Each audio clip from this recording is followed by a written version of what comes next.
Today's other major sacking, and that's Wilfried Nancy being dismissed by Celtic after just 8 games in charge. Former Celtic striker Chris Sutton thinks Nancy's departure was inevitable after their defeat in the Old Firm game on Saturday.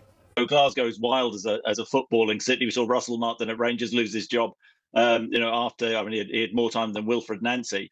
But I don't think Wilfried Nancy necessarily did himself any favours, with his inability to adapt and then to. I mean, the game before Rangers, the Motherwell loss, where Motherwell played Celtic off the park, they controlled the game for 90 minutes. Listen, Celtic can lose to Motherwell. Motherwell are a well-organised team, but the manner of that loss, I mean, that was humiliating enough. And I think a lot of Celtic fans thought at that moment, that's time for Wilfried Nancy to go. But then he took charge of the game against Rangers, and Celtic played well in the first half. But a theme of Celtic's displays under Wilfried Nancy is they've played in patches, and they played well in the first half against Rangers, but then showed their vulnerability in the second half and ended up losing the game. And I thought there was an inevitability after the game on Saturday that Wilfried Nancy would just head straight out of the door and he'd have been sacked on Saturday.